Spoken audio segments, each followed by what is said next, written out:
香港人結婚，父母第一件事係咩？係睇生肖，係睇命書，係問師傅呢兩個人合唔合，唔係迷信，係因為祖祖輩輩見得多，親身經歷得夠多，先至明白一個道理。兩個人嘅命格唔係相加咁簡單，係相乘，好嘅乘出嚟更好，差嘅乘出嚟更差。你諗下你身邊有冇呢種人？兩個人拍拖嗰時好恩愛，結咗婚之後錢慢慢鬆手，工作越嚟越順，幾年之內買咗樓，生埋仔，係咪識揀人？係咪識搣錢？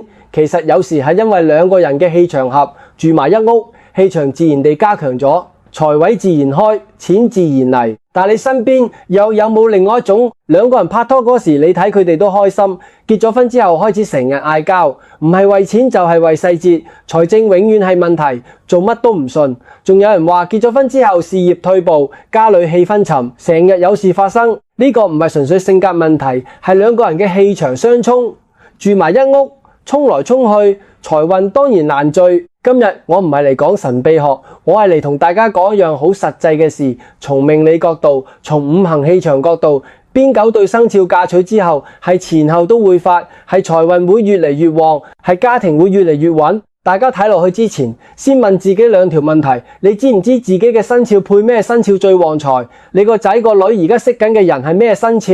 呢2條問題睇完今日呢個片，你就會有答案。而我要強調一點，我哋講嘅唔係宿命論，唔係話合唔合就決定你一切，係兩個人嘅性格特質、五行屬性、氣場能量。當佢哋住埋一個空間，朝夕相處，嗰種共同嘅家庭氣場會直接影響呢個家庭嘅財運同穩定性。呢個係命理，講嘅係風水，講嘅係你祖父祖母嗰個年代就知嘅智慧。好，我哋開始。點解生肖會影響婚姻財運？好多人係唔明㗎，覺得生肖係屬相，係動物，同財運有咩關係呢？我解釋俾你聽，每一個生肖背後係一個五行屬性，鼠係水，牛係土，虎係木，兔係木，龍係土，蛇係火，馬係火，羊係土，猴係金，雞係金，狗係土，豬係水。每一個人出生帶住某種五行嘅主氣，帶住某種性格特質，帶住某種處理金錢、感情、壓力嘅方式。當兩個人結婚住埋一屋，佢哋唔係各自生活，係相互影響。兩個人嘅五行氣場混合，形成一個家庭嘅共同氣場。呢個共同氣場係生旺還是相沖？係財位開旺還是閉塞？係天天和諧還是暗湧不斷？直接決定呢個家庭嘅興衰。氣場和諧嘅家庭特徵係咩？夫妻唔使成日傾，但係決策自然合拍。財政唔係問題，因為兩個人嘅理財習慣互補，一個擅長長錢，一個擅長守錢，自然積累。氣場相沖嘅家庭特徵又係咩？嗌交頻繁，為小事大動肝火。財政永遠緊張，唔係使多咗就係存少咗。一個努力契，另一個無意間散，整體氣場係渙散嘅。財神唔落嚟，明白咗呢個基礎，我哋就講9對。第一對蛇同雞，先講蛇。蛇係一個好特別嘅生肖，表面靜，內裏算得好精。蛇人做嘢唔急，慢工出細貨，特別係處理財務，蛇人絕對唔會衝動。你見過蛇人輕率亂花錢？極少，佢哋傾向係睇清楚先出手，一出手就要穩。呢種性格係財富積累嘅好基礎。雞又係點？雞係金局嘅代表，五行屬金，本身就係大財氣嘅生肖。雞人好講標準，好講要求，對自己同對家庭都係。雞人唔容易滿足於平庸，佢哋會不斷要求進步，要求更好嘅生活質素。而最關鍵係雞人守財能力一流，你唔使擔心雞人會亂使，佢哋心中有把尺。蛇同雞走埋一齊，五行係蛇酉合金局，係命理講嘅3合局之一。兩個人嘅氣場係相容相助，唔係互相消耗。蛇嘅穩健加上雞嘅嚴謹，兩個人都唔係衝動型，財務上唔會亂嚟，慢慢積累，根基係紮實嘅。結婚頭幾年可能大家都好有主見，有時意見唔同，可能係蛇覺得雞要求太高，雞覺得蛇太保守。但係只要兩個人互相磨合，明白大家嘅底線，通常婚後5年左右，財運就開始明顯好轉，慢慢積累成一個穩固嘅財富基礎。香港好多上一代生意人蛇雞配都見得唔少。老一輩就係靠呢種穩打穩紮嘅方式，一磚一瓦咁建立家業。呢度係屬於後勁強嘅，唔係一夜爆發，係越做越穩，越老越旺。財位建議蛇雞配嘅家庭，財位宜放西方或西北方，屬金方位，鋪白色或金色地毯，保持光亮，有助加強金氣，聚財力強。第二對鼠同牛，鼠係水，牛係土，五行上水土其實係有互制，但命理上鼠牛係六合，係半合局，氣場上有天然嘅親和力。你見過鼠牛配嘅夫妻，通常係一見傾心型，相處起嚟有種莫名嘅舒服感，似係前世有緣。鼠人係咩？鼠人靈活，反應快，錢嘅方式好多，不拘一格。今日做呢行，明日換個方向又得，適應能力強。香港嘅商業環境咁競爭，鼠人係好適應呢種快節奏，錢嘅機會佢哋一抓就準。牛人又係咩？牛人踏實，耐力強，唔係最靈活嘅，但係最穩嘅。牛人守財一流，管理家庭財政係牛人嘅強項，唔使擔心亂使。而且牛人係好有責任心，對家庭嘅投入係長期穩定嘅，唔會3分鐘熱度。鼠牛配嘅財運好在哪裏？係分工完美，鼠在外圍，牛在家手。鼠帶嚟新機會，牛把住財門唔讓漏，一個係進攻型，一個係防守型。呢種組合財富好容易積累，因為有嚟有守。香港嘅中小企業老闆好多都係呢種模式，一個主外跑市場，一個主內管財務。鼠牛配天生就適合呢種分工，無需刻意安排，自然形成。越到中年，鼠牛配越穩。年青時可能鼠嫌牛悶，牛覺得鼠唔夠踏實，但係隨住年紀，大家越嚟越明白對方嘅好。到咗40-50歲，事業家庭都係穩穩陣陣，子女教養好，老來有依靠，係典型嘅旺家配。財位建議鼠牛配嘅家庭，北方係鼠嘅旺位，可在北方擺放流水擺件，有助招財。東北方係牛嘅方位，宜放穩固嘅擺設，如石類、陶瓷，加強土氣，守財力強。第三對兔同羊，兔係木，羊係土，木土本係有克制，但係兔羊係三合木局嘅成員，加上兔嘅氣場係細膩溫柔，羊嘅性格係善良寬容，兩個人係好容易和諧相處嘅一對。羊人係一個好需要情感支持嘅生肖，羊人好心地、善良、待人寬厚，但係有時係需要一個方向感，需要有人幫佢定位。羊人容易優柔寡斷，特別係大事決定上需要一個信任嘅人引導。兔人係點呢？兔人精明，心思細密，有眼光。兔人好識得觀察形勢，知道幾時出手，幾時退手，係個好智慧型嘅生肖。最重要係兔人有種天然嘅領導力，係唔強迫嘅那種，係用細心同智慧嚟帶動身邊人。兔同羊走埋，兔自然地成為家庭決策嘅引導者，幫羊看清方向。羊則用佢嘅善良同包容，維持家庭嘅和諧氣氛，讓兔人無後顧之憂地去拼。分工自然，沒有爭奪，沒有角力。財運上，兔人識得把握機會，幫家庭帶嚟財富；羊人則唔使擔心佢亂使。羊人係懂得居家持守嘅，而且兔羊嘅家庭氣氛通常係祥和，成日嗌交嘅情況少見，氣場平穩，財位自然開旺。呢對係屬於穩中有進嘅，財運係由婚後開始平穩提升，唔會大起大落，係持續性嘅好。香港嘅家庭好多女性係屬羊，男性係屬兔，或者反轉都有。兔羊配嘅家庭，你入去嗰種感覺係舒服溫暖，係有生活感嘅，唔係冷冰冰。呢種家庭氣場係好旺嘅。財位建議兔羊配嘅家庭，東方係兔嘅旺位，而放綠色植物，生機勃勃。木氣旺則財氣旺，家中保持整潔溫暖，廚房常有煙火氣，係旺家庭運嘅重要一環。第四對鼠同猴，鼠係水，猴係金，金生水係雙生關係，氣場上係相互滋養嘅。鼠猴都係靈活型嘅生肖，都係聰明、反應快、適應力強。呢兩個人走埋係一對相互理解嘅組合。鼠知道猴嘅靈動，猴欣賞鼠嘅機智，兩個人都係同一個頻道嘅人，唔使解釋，自然明白。生活上，鼠猴配最大嘅特點係唔容易被困境打垮，遇到財政困難，兩個人一起想辦法，唔係互相埋怨。遇到工作挫折，兩個人一起振作，唔係拖後腿。呢種共同面對困難嘅能力係好多夫妻欠缺嘅，屬猴天生就有。香港嘅經濟好多起伏，近年大家都感受過幾時順幾時唔順，唔係我哋能完全控制嘅。但係屬猴配嘅夫妻係特別抗壓嘅，佢哋嘅財運係唔容易被外部環境完全拖垮嘅，因為兩個人嘅心態都係向前嘅。財運上，屬猴配係動態型嘅旺財，唔係守株待兔，係主動出擊。兩個人都愛嘗試新嘢，會一起去開拓新收入來源，唔甘心停留在同一水平。呢種積極性係財富增長嘅重要驅動力。呢對配搭適合做生意、做投資、做創業。兩個人在香港呢種節奏化嘅城市係如魚得水，一個有鬼主意，一個有執行力，財運係越做越好嘅那種。財位建議屬猴配嘅家庭可在北方擺放水晶或流水，加強水氣，助鼠之旺；西方位放金屬物件，助猴之金氣，兩種氣場相生，財路自然暢通。第五，對羊同豬，羊係土，豬係水，土水雖係上克，但羊豬配在命理上係好特別嘅組合，係屬於情感型旺財嘅配對。豬人係一個好樂觀嘅生肖，永遠睇到事情光明面，唔容易灰心。就算遇到逆境，豬人都係撐住唔放棄。豬人係一個好強大嘅精神支柱，佢哋有種天然嘅包容力，令身邊人感到安慰。羊人就係需要呢種支持嘅。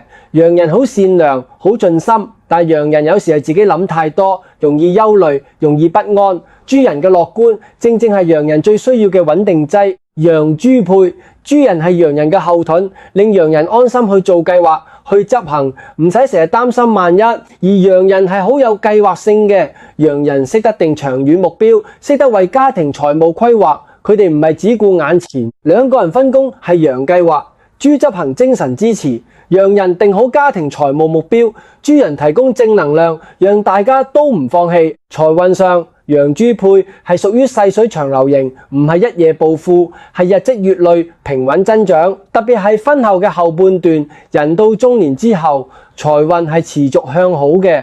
老來生活無憂係呢對配搭嘅特點。呢對配搭仲有一個好處，家庭和睦。羊人善良，豬人樂觀，兩個人都唔係好鬥型，唔係喜歡爭拗嘅，成日嗌交，呢件事係少發生，家庭氣場平和，財位才能長期旺。財位建議羊豬配嘅家庭而重視客廳氣場，客廳係家庭聚氣之所，保持明亮整潔，勿堆積雜物。北方位可擺放小型水景，助豬之氣，配合羊之土氣，財氣自然聚集。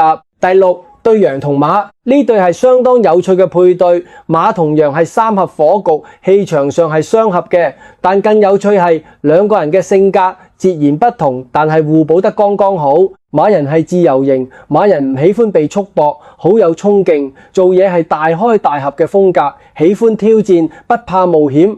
馬人係那種你睇到就知佢係做大事嘅人，佢嘅氣場係外向爆發型。羊人呢？羊人係內斂細心，考慮周全。馬人唔考慮嘅細節，羊人全部考慮晒。馬人衝出去之後，羊人係幫馬人補漏嘅。馬人有時忽略嘅風險，羊人會提醒。兩個人一個主攻，一個守細節，配合得好嘅話係絕配。最重要係馬羊兩個人都係唔愛計較小事嘅。馬係因為心胸闊，唔拘小節；羊係因為善良包容，唔想為小事傷感情。結果係呢個家庭唔會為雞毛蒜皮嘅事成日嘈，兩個人各自做好自己嘅角色。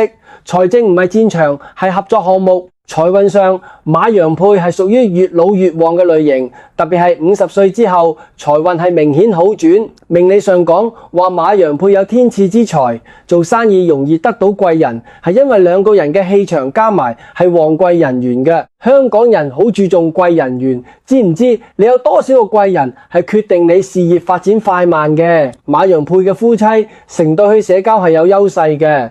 馬人嘅爽朗加上羊人嘅細心，令人對呢對夫妻都有好感。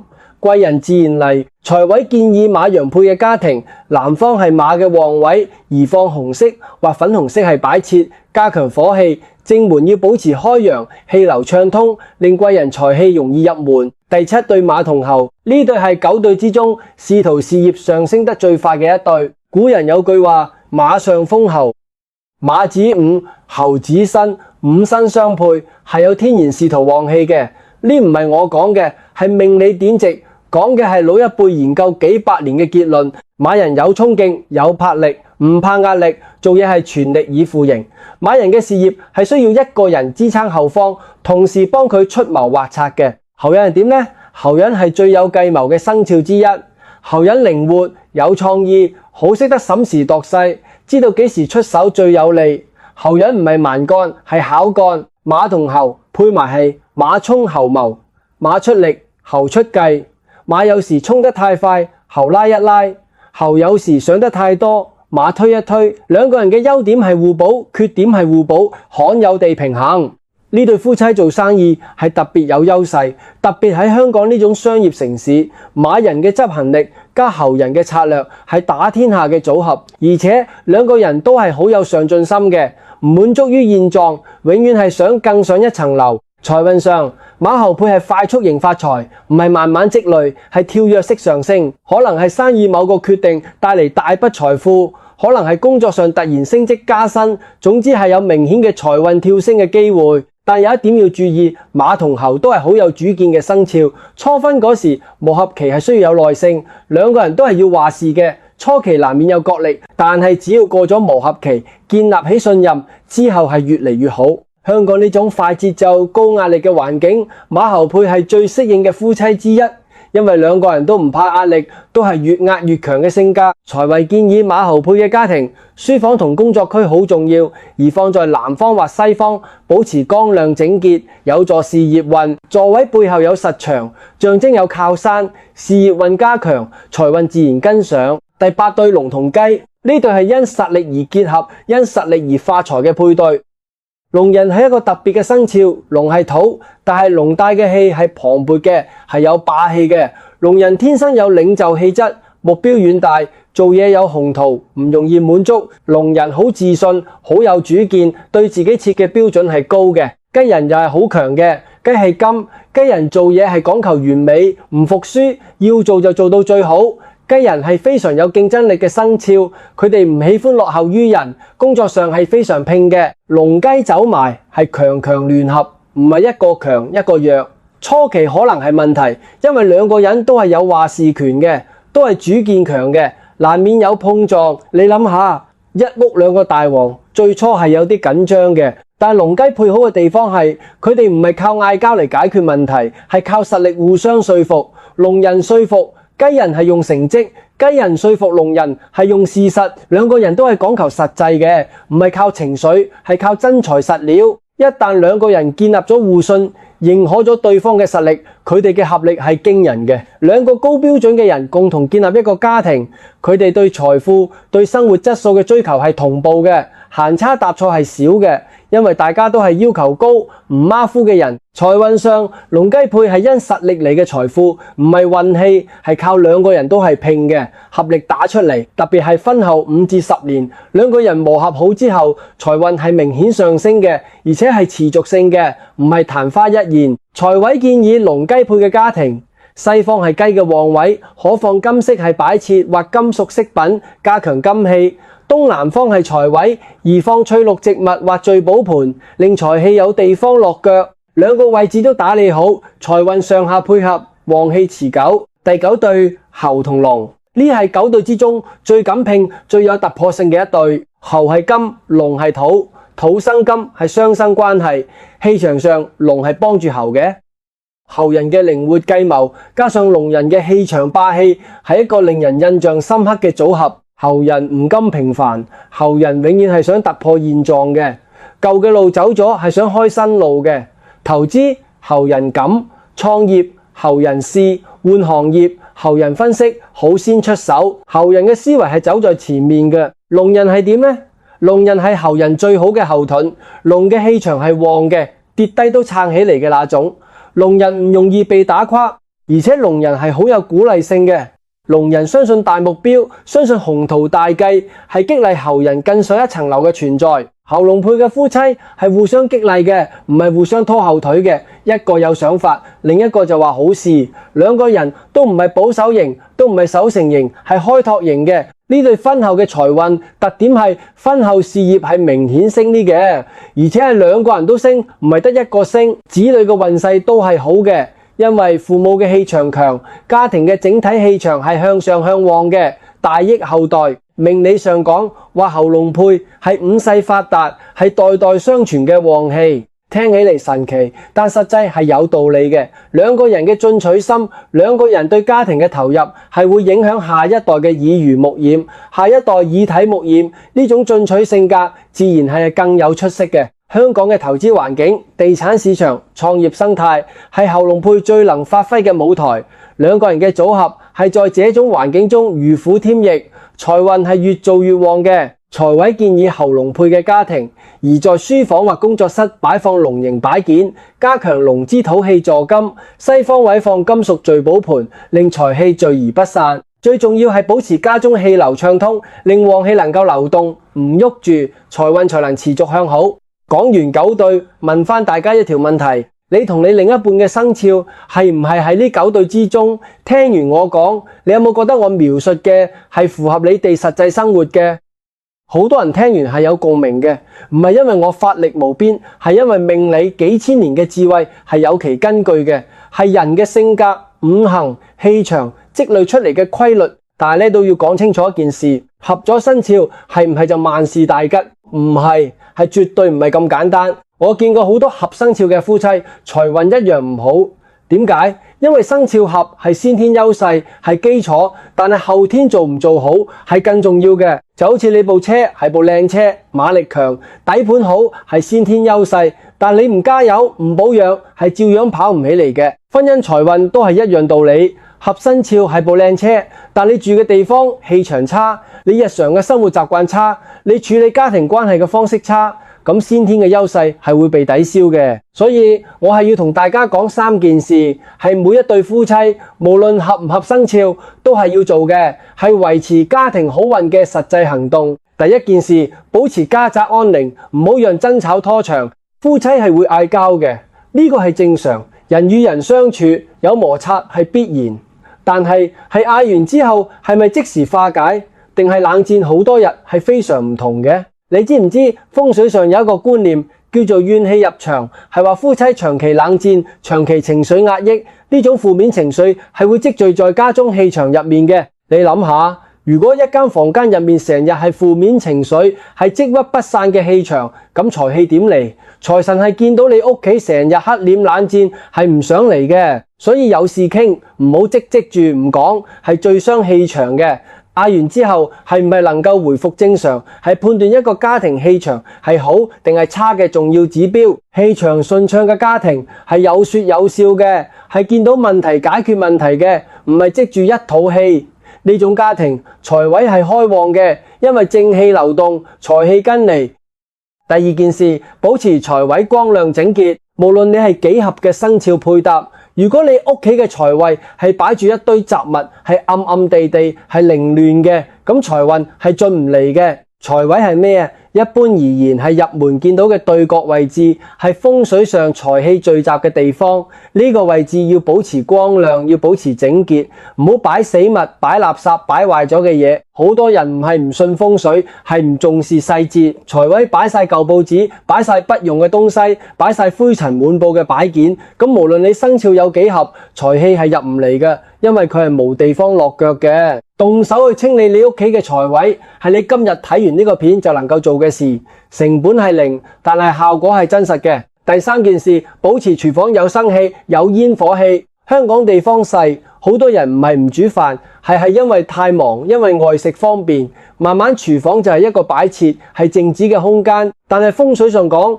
廚房係家庭嘅命脈，廚房有火係有生氣。一個家庭常常自己煮食，係有家庭向心力嘅，係夫妻坐低一齊食飯嘅，係子女知道回家有飯食嘅，係一個充滿溫暖嘅家庭。廚房嘅爐火係象徵財運嘅，爐火熄滅，廚房不用，象徵住呢個家庭係散嘅，係無聚集力嘅，財氣係難留嘅。所以唔係叫你每日都煮大餐，係至少定期煮食，讓廚房有生命力，讓家庭有煙火氣。呢係最簡單、最不花錢，但係效果最好嘅旺家方法之一。最後，我想同大家說一番真心話。今日講9對生肖，講嘅係命理上嘅優勢組合，係五行氣場嘅配合，係千百年智慧嘅結晶，係真嘅。有些配搭係天生就有優勢嘅，但係婚姻嘅幸福同財運嘅好壞，唔係命書決定晒嘅。命書係地圖，係指引，係話你呢條路上邊段係上坡，邊段係下坡，邊度有水，邊度有坑。但係你係唔係走得好，係你自己嘅事。遇到合適嘅生肖係緣分，係天賜嘅優勢，好好珍惜。但要保住呢個緣分，要把這種優勢轉化成真實嘅財富同幸福，係要靠兩個人願意去經營，願意包容，願意溝通，願意一起面對。好多夫妻係因為遇到困難嗰時，唔係一起面對，係互相埋怨，互相推卸。就係咁樣把好緣分搞壞咗，好多財運係因為夫妻關係鬧翻，家庭氣場變差，自然而然財位封閉，財運散去。風水同命理唔係叫你迷信，唔係叫你靠個地圖行路唔用眼，係叫你明白環境係有影響嘅，氣場係真實存在嘅。你住嘅地方，你相處嘅方式，你嘅心態和情緒，係每一日都在影響緊你嘅運氣。識得安排空間，識得保持氣場清靜，識得維持家庭和諧，識得把握自己生肖嘅優勢同規避劣勢，係用智慧去駕馭命運，唔係被命運擺布。呢個係蘇師傅一直以嚟講嘅道理。風水係工具，命理係參考，人才係主角。大家今日聽完呢9對，係你同另一半嘅生肖，係你仔女而家對象嘅生肖，係你身邊親人嘅婚姻，有冇新嘅睇法？我希望係有嘅。最重要係今日返到屋企去睇下你嘅財位係咪整潔光亮，去睇下廚房有冇生氣，去同你另一半講句好聽嘅話，讓家庭氣場暖起嚟。呢幾件事係你今日就能夠做嘅，係零成本嘅風水改運，唔係靠符咒，唔係靠神秘儀式，係靠你自己對自己生活空間嘅重視，對家庭關係嘅用心。呢個係最真實、最有效嘅風水。你嘅生肖，你另一半嘅生肖係9對之中嘅邊一對？留言喺下面同我講，如果係9對之中，係符唔符合你嘅實際生活？我好想知道大家嘅真實反饋。如果你想我針對你同另一半嘅具體生肖配搭做更深入嘅分析，都可以留言。我係之後嘅影片會繼續同大家分享。最後，請記得訂閱我哋嘅頻道，撳埋個鐘，咁就唔會錯過之後每一條關於命理、風水、財運、婚姻同流年運勢嘅分享。香港人嘅生活係唔容易嘅，但係識得用命理同風水嘅智慧，係可以幫自己行得更穩、更旺、更有方向嘅。我哋下次見，請訂閱頻道同埋撳埋個鐘。